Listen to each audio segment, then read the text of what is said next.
Sit up straight. Get that back. Get your posture ready. And let's get into this. Okay, welcome to the Haunted Mines. Here we are on the load screen for this map. This is, of course, my first ever Heroes of the Storm cast. Well, technically second ever. For those who don't know what happened, this video did not fully load the first time, and I got a few minutes in, and then we had to restart it. So we'll put that to the side. We're back in action for the time being. It looks like we've got Team Blue spawning on the left side of this map, with team comprised of Vala, the Witch Doctor, well, Vala's the Demon Hunter, I guess, the Witch Doctor, we got Sexy Succubus Kerrigan, Tassadar, aka Easy AI, and Stitches coming in, but let's be honest, who doesn't know this guy is Pudge? Their opponents on the eastern half of the map, Tyrande, Elite Tauren Chieftain, Jim Raynor, Gazlo, and Uther making up the lineup of their opposing team. Now it's worth noting, guys, at the time of casting this, Uther's received a bit of a nerf. So this video was pre-recorded by the Blizzard dev teams, I guess, to hand out, but as of the current casting time, what is this, like March 25th, Uther received a bit of a nerf in the most recent hotfix. So gameplay from Uther will not be entirely accurate in this cast. Now, that's not going to change the way a lot of this plays out, because this is the Haunted Mines. This is the only map in Heroes of the Storm that has 2 lanes. The rest of them have 3, the doubloons, the pirate ships, all those other maps. This is one where you can split your team up a little more evenly. Now, this actually makes for great ganking and good team fights, but we'll see what ends up happening here. We do have Tassadar opening up with his big vision reveal. It's an ability on cooldown. It places a passive that other heroes normally would have that reveals the area around him for about 3 or 5 seconds, and as we see, it's worn off already, but it revealed Uther was in the bush. Now Kerrigan waiting behind the brushes here as well, wants to jump in. There's 4 players to 3. Gazlo gets jumped on immediately. Kerrigan gets a big grab backwards, but unfortunately Vala's going to eat a bit of damage. Tassadar hits her up with a bit of a shield, though keeps her alive for the time being, but now matched up 4-4. These teams are going to go at it. Elite Tauren Chieftain caught in a really bad spot. Big stun out of Kerrigan. Stitches going in for the kill, but Vala ends up snagging it in the end. Gazlo tried to get a bit of a laser beam off for some damage, but he's got some turrets down to keep the team back for now. Tyrande tried to escape with her life, just barely won't get out of there. Kerrigan with a really nice grab secures the kill, and blue team leads now 2-0. But the nice thing about Heroes of the Storm, guys, and this is what I really want to talk about in the early game especially, there's no snowballing for one individual player, no individual character. You cannot carry in StarCraft 2, or sorry, not StarCraft 2, whoa, I got StarCraft on the brain. You cannot carry in Heroes of the Storm the same way you can in League of Legends or Dota or any other MOBA you've ever played. It's a team-oriented game, and you share experience and kills as a team. There's no last hitting, there's no gold, and most importantly, there's no items to buy.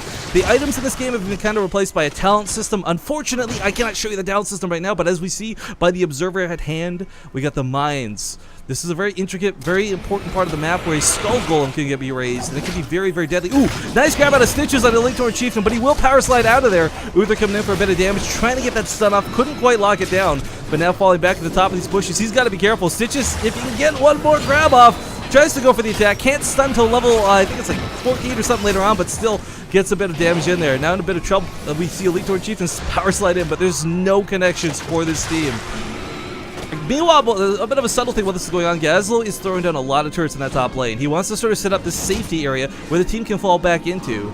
Now, down here towards the south, there's not a lot going down. Witch Doctor versus Jim Raynor, it's not a big deal, but they are getting XP for their team, which is a big deal. Ooh, Elite Tauren Chieftain gets out of there, barely alive, but Vala vaults in and goes for the kill. A multi-shot as she walks back, and this team is actually now leading 3-0 in kills. But you'll notice both teams above the minimap still level 4 on each side, so not a huge advantage, but they are still going to level up before their opponents.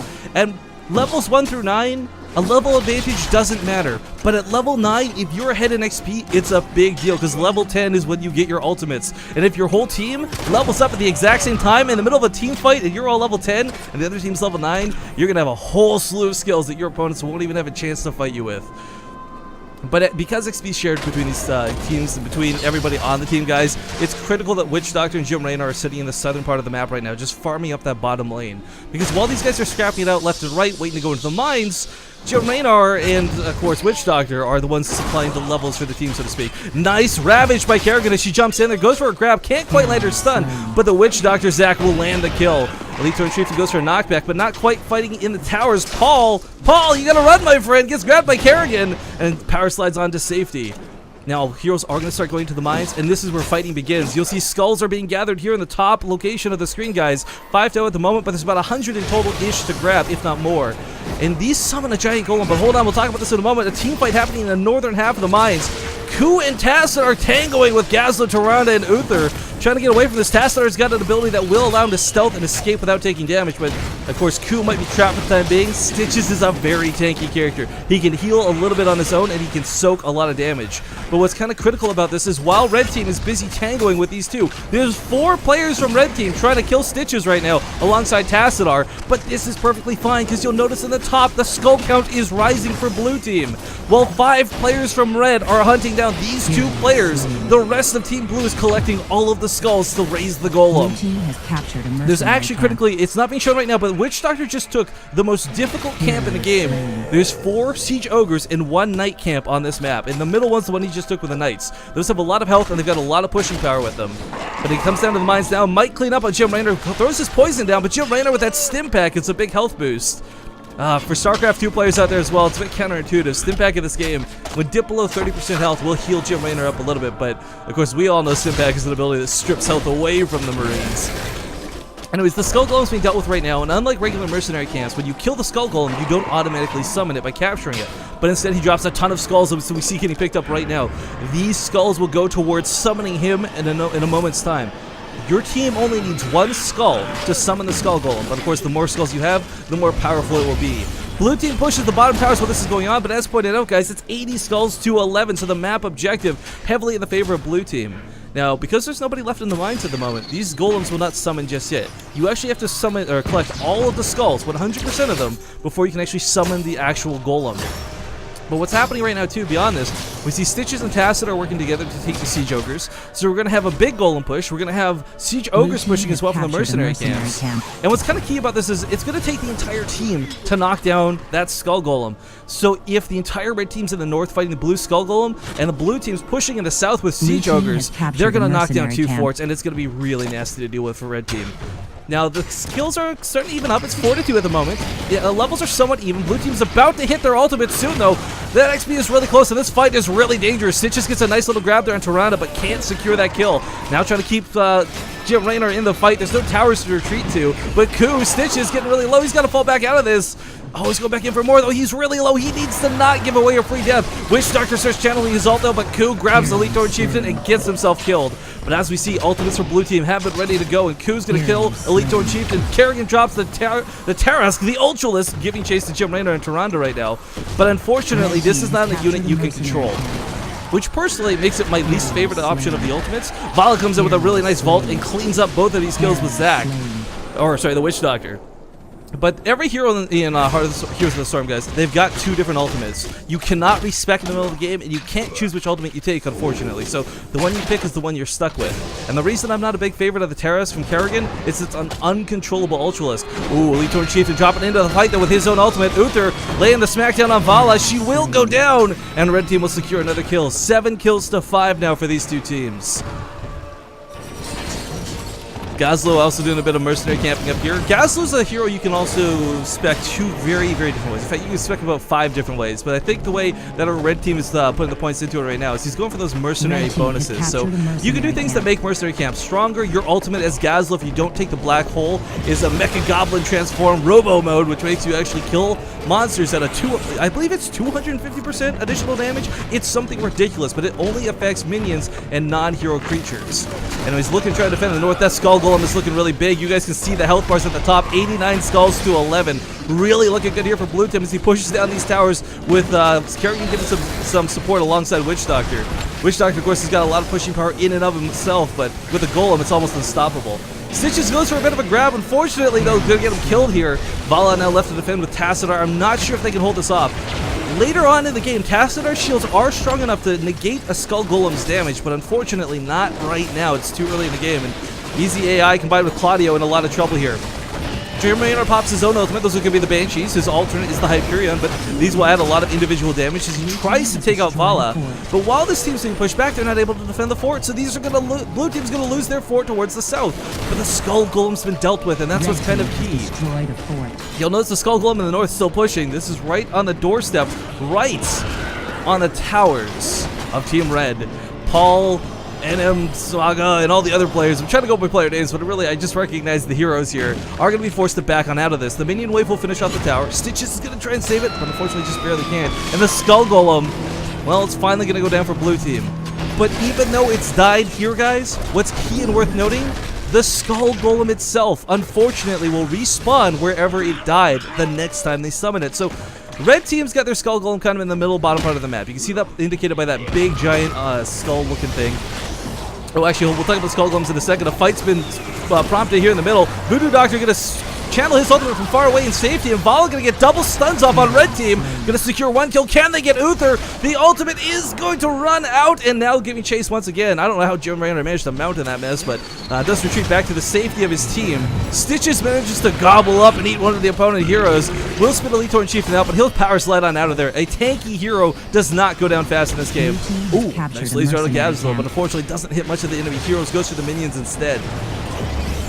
Anyways, as this sort of disengages, getting back to the point of the Skull Golems, guys, when the next Skull Golems arise, blue team Skull Golems are already at the gate. He's good. As soon as he spawns, he's going to be attacking the towers. Red Skull Golem has to walk down the lane still, so we'll see how that transitions out. Unfortunately, blue team loses one of their biggest DPS players in that fight. Now it's just Stitches, Kerrigan, Witch Doctor, and Tassadar are 5v4. Without Vala, you're missing a lot of damage. Demon Hunter has some of the best damage capabilities in the game, in my opinion, as of the current build of the alpha. Kerrigan ravages back in there, but only towards her death. Kerrigan has no escape, guys. She's going to go down there despite that nice little grab. Whoa, Voodoo Doctor, what are you doing? Witch Doctor, you gotta get out of there, man. He's getting a little bit ballsy. But the push towards the south while this is going on, this is the advantage of mercenary camps, guys. So the night camp that was once again captured in the central portion of this map was able to push these towers down while all the heroes were fighting towards the north. Now Team Blue has not only got a distinctive XP lead, but also a lane advantage in both the north and the south. And unfortunately for red team, it's getting a little bit rough. They're going to have to start making sure they lock down these mercenary camps. They got to make sure they can get their own counter pushes going off. And let's not forget, in 10 seconds, the mines open up once again. So Skull Golems round 2 will be introduced into the game. As far as control goes, blue team certainly got it at the time being. But the nice thing about Heroes of the Storm is it's not something that's over quickly. You'll notice the levels are kind of even. The lanes aren't too distinctively different. There's been no snowballing by either team at this point. In fact, you can see at the north, 8 kills to 8 kills. This is a game that can get snowballing very quickly, but has been played out very evenly, despite the fact blue team has a very distinctive lead.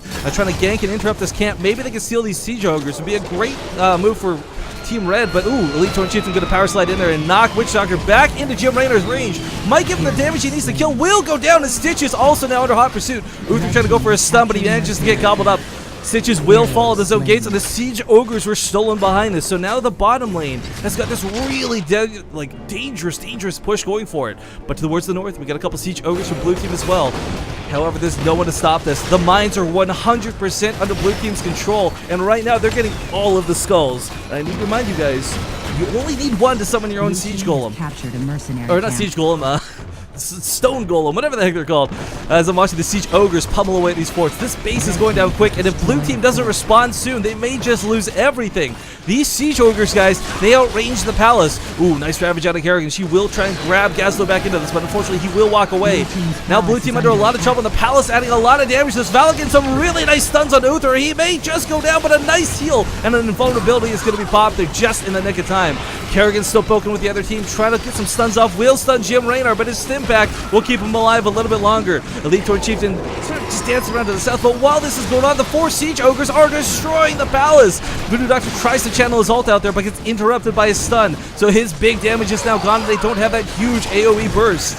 But Toronda actually going to get caught by these spikes, almost goes down, but once again barely escapes. Team Red, these guys have got like 9 lives. We should call them Team Cats. They don't die. They're going to try to get away. Oh, Uther may fall. It's going to be close. Nice stun there. We'll get another kill for Team Red. Now leading 12-8, and also a whole fort above their opponents. However, the mines have been abandoned at this point, and while Team Blue has 50 skulls, they're not getting any more, and they're not going to have that big golem anytime soon.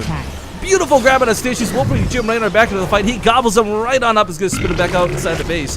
Witch Doctor, of course, is a zombie wall. He can try and throw down, but he doesn't, sadly. So unfortunately, this is a forced disengage. While this was going on, though, we didn't get to see the fight here towards the north. Blue team's siege ogres also managed to knock down a base, and a big part of why this happened is because they outrange towers, they outrange forts, and they most importantly outrange the palace, which is what makes them so deadly, because this is the only map that has 4 camps of siege ogres. You could have so many ogres in your opponent's base. But a small disengage, and for the first time in minutes, we've got a bit of calm going down in the game as both teams just kind of disengage. Now that the mines have opened, though, oh! Big Grandpa Jimmy, Witch Doctor is going to try to get that zombie wall. Unfortunately, will just barely miss it. But while this goes on, Tassadar and Kerrigan have hopped down to the mines to finish up these skulls, guys. And I need to remind you, there's no fort, there's no towers. When that golem rises for blue team, it's going straight for the palace. It's going straight for the throats. And if blue team can push alongside of it, they will win this game. But it's going to be rough. Red pushing big towards the south. Witch Doctor will get a kill with his ultimate, but Jim Raynor pops his Banshees against Vala. Vala, again, is probably the biggest DPS that this team has going for them. Now in full retreat, Witch Doctor unfortunately going to fall to Elite Toward Chieftain as he lands with a beautiful power slide and a huge knockback in a moment's time. Oh, not even going to knock it back, just kills him with melee. Meanwhile, in the mines, blue team trying so desperately to get that golem up, knowing that this is their pushing power. But Stitches returning back home. The rest of the blue team is either dead or in the mines. 1v5 is not going to cut it. They got to get home and defend. The palace is under attack once again. It's already half dead. Ladies and gentlemen, this is really dangerous for blue team. The game is so close for them right now. If they can hold this off, if they can hold and counter push, they will win this game. But it's a lot easier said than done. Gazlo pops his base killing ability and Uther throws down the invulnerability. There's no stopping Gazlo as he destroys this palace. The rest of the team also going to go ham on this, focusing down the palace. Looks like red team will manage to eke out the victory, albeit just barely, because look at the top, guys. Summoning. Red team wins. Blue team was summoning their golem. That was so close to red team's defeat, but they managed to pull it out in the end with a beautiful push towards the south. You know, despite the early kill deficit early on, it looked pretty bad, but they brought it back in the end. So congratulations, Team Red.